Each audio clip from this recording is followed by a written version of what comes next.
Hello, my name is Stephanie Rojo, and I'm an associate attorney at Stone Law Offices.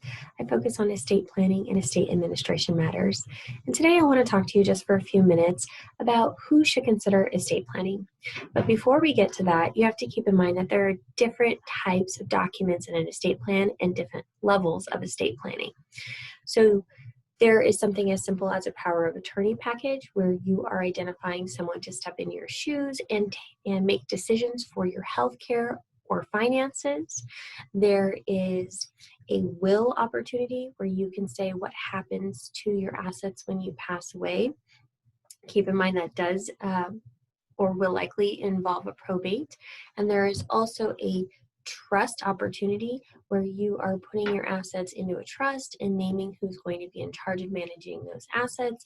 And we keep those assets outside of the courtroom, outside of a probate after you pass away. As an estate planning attorney, I hear a lot of comments like, I'm too young, I don't own anything, I would like to wait a little bit longer, or I'm just not ready. I get all sorts of comments like this, which are really just excuses for not setting up an estate plan. It is really important that when you turn 18 years old, or you're already an adult beyond that age, that you sit down and consider what type of an estate plan would be most effective for you. Now, an 18-year-old is not necessarily going to need a trust, especially if they've just graduated or they're starting university. They don't have a job quite yet. Maybe they don't have a whole lot of assets to their name.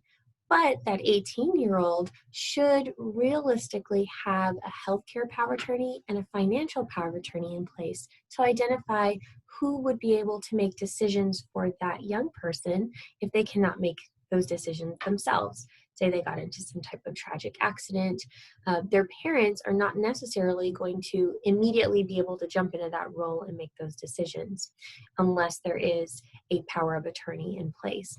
Otherwise, if you don't have a power of attorney and something tragic like that does happen, then a guardianship case would need to be initiated.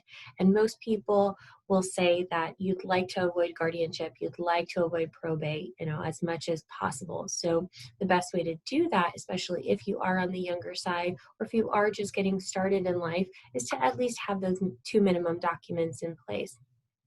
There's also something called a HIPAA authorization, which gives you the ability to identify what folks can talk to doctors and get access to your medical information.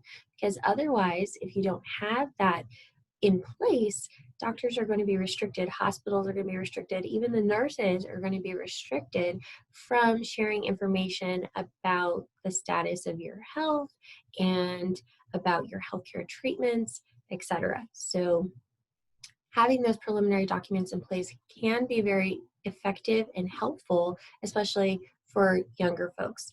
But anyone over the age of 18 should absolutely have those documents in place. The next type of estate plan that you could consider is a last will and testament. This is a document where you're able to identify who is going to receive your assets upon your passing, who is going to be in charge of making sure that those distributions take place. If you have younger children, you could also nominate guardians for your minor children in this document. This is a nice mid-level estate plan for those folks who don't necessarily have too many assets to their name. And then we have a higher type of estate plan, or the next tier of estate plan, that does include trust planning.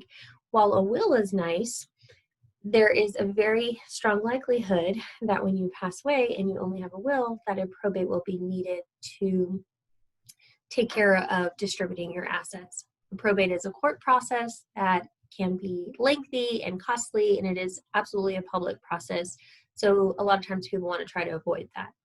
If you'd like to avoid that, or you have more assets to your name, a house, or you have some type of retirement account, or you've got, a nice little savings that you've set aside for yourself, you really might want to consider trust planning, because with trust planning, you're going to be able to still identify who's going to manage those assets for you, not only after you pass away, but while you're alive and maybe become incapacitated. You're able to identify very specific provisions for who is going to receive from you when you pass away, who's going to be the beneficiary of that trust. And then another nice thing is that you're able to get those assets transitioned outside of the courtroom, outside of a probate process.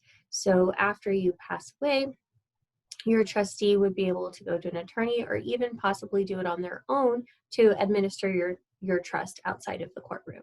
So there are so many different levels of estate planning, and what we as estate planning attorneys do is we want to have a conversation with you to figure out what your assets are, what your goals are with your estate plan, what is the bigger picture, and then we'll make a recommendation that best suits those goals and those wishes and those needs for yourself. But it's really important to remember the key takeaway is that anyone who is 18 or older should absolutely begin to think about having an estate plan or establishing an estate plan. Here at Stone Law Offices, we do offer complimentary consultations for those of you interested in getting an estate plan initiated, or to discuss whether or not an estate plan makes sense for you. So if you'd like to reach out to us, you can phone us at 702-998-0444 and schedule your initial consultation with an estate planning attorney.